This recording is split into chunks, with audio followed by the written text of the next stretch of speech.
Assalomu alaykum hurmatli ko'ruvchilar. Uyg'ur axborot markazining haftalik xabarlar programmasiga xush keldinglar. Men Muhammad Izzat. Bugun seshanba. Tövəndə edəkdənlər xəbərlərimizin təfsilatı olsun.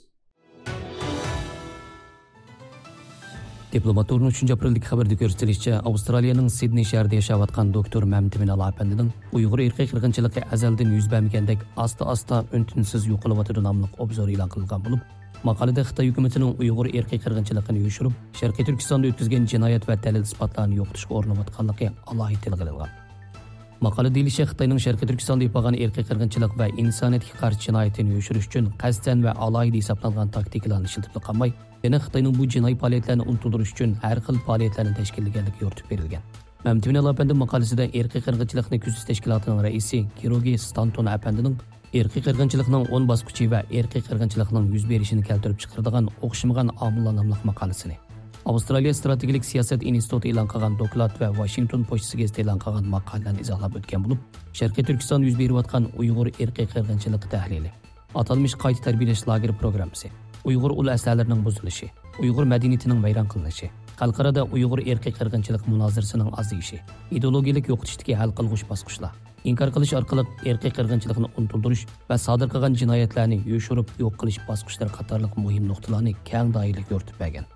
Doktor Mamtimin Alapandi maqolasida Xitoyning Sharqiy Turkistondagi irqiy qirg'inchilikni unuttirish taktikasining intayin xatarlik ekanligini, Xitoy bu tadbir va taktikalar orqali xalqaro va Uyg'urlar uchun ovoz chiqarayotgan kishilarni parvosizlashtirib, Uyg'ur irqiy qirg'inchiligining azaldan yuz bermagandek asta-asta untinsiz yo'q qilish kirdabiga akilayotganligini.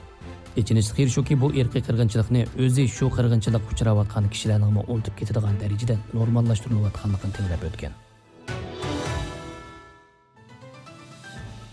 Amerika Journal Tour'ning 3 aprellik xabarida gösterilishicha, Amerikalik Yahudi Shimoli Yaklovitz Apandining barliq e'tiqodchi kishilar Xitoyning Uyg'ur irqiy qirg'inchiligiga qarshi turish kerak nomli chaqiriq maqolasi e'lon qilingan.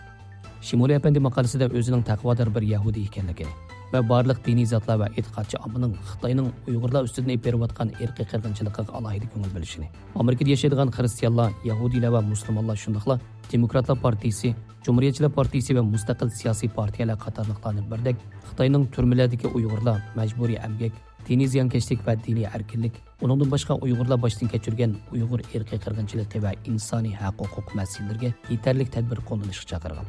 U yana Uyg'urlarning bostirilishini tugatish xizmatimizda sherik bo'lishni xohlaydigan xristian va boshqa tashkilotlarning 17 va 18 aprel kunlari Nyu-York shahrida berilgan Eli Wiesel insoniyat fondi jamiyati boshchiligidagi 2 kunlik yig'inga qatnashishga taklif qilgan. Bu yig'inga qatnashamaydigan kishilarni bo'lsa majburiy emgak chetishliq markalarni boykot qilishga, siyosatchilarga va davlat qatlamidagi kishilarga harakatga o'tish uchun besim qilishga, Uyg'ur majburiy emgakining mahsulotlariga chek qo'yishni yo'l qo'yishga chaqirgan. Xabarlarimizni ko'rganingizga rahmat. Ko'rishguncha omon bo'linglar. Xayr xo'sh. Allohga emanet.